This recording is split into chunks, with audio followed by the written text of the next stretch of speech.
up to speed on what Kenyans are saying on the interwebs. What do they expect, Raymond?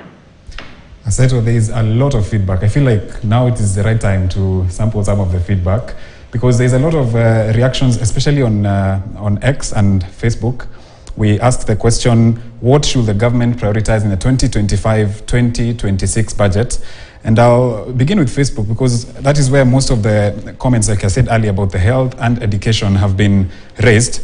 So Chepkoni Kipkorir says health and education. Helen Mutindi says health and education as well. Robert Robin says they have to remember the youth and create job opportunities. Now, if you remember, this was among the pillars of the bottom-up economic transformation agenda. And Kemi Namungo says health and agriculture. Nyakwad Popi has a very interesting view here. He says it has already prioritized looting.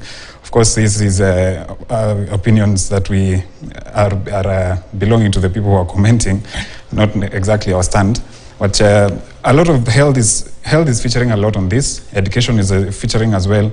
And Blessed James as well says the budget has already been determined, well, ostensibly, but we also need to know the feedback from Kenyans. But Aseto, I think one of the biggest issues that is coming up is the debt as well, because the 4.24 trillion shilling budget has a fiscal deficit of 876.1 billion shillings.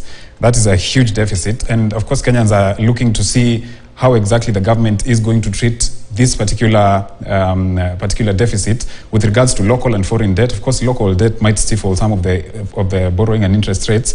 On X, Evans Okalo says they should prioritize the following that will reduce the cost of living. He lists reduced taxes, infrastructure, education, health, housing, and agriculture. And then Deyans Vico says manufacturing in large is a game changer for forex, value addition, and employment.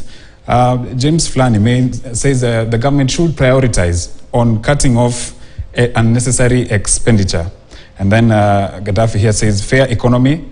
Kaspari says putting the entire bill where it belongs. Of course, this is with the proposals that come with the Finance Bill 2025, which then is supposed to finance the budget for 2025 and 2026. Abdikadir M says free education and lower taxes, which is also being featured here by Oduk 70, who says education, health, housing, and agriculture.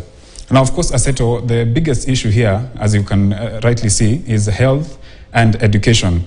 And I saw someone online earlier saying that free education, even as I had read, free education should be part of the priorities. Now, you might note that the basic education has been, allocation to the basic education department has been dropped by 10 billion shillings, but the advisors are up by 150 million shillings in allocations. So this is interesting to see how the government will balance this budget and pretty much feature all this feedback from the public.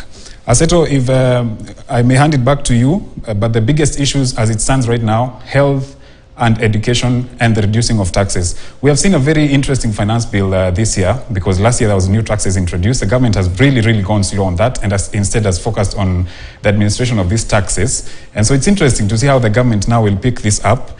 But ahead of that budget speech, just to let you know, is that the figures stands at 4.24 trillion, or rather 4.239 trillion of the whole budget, which 1.7 goes to recurrent, 700, slightly north of 700 billion goes to development, and then 1.34 trillion is CFS, which is majority is consumed by debt repayment, and then 405 to counties and equitable share. Thank you.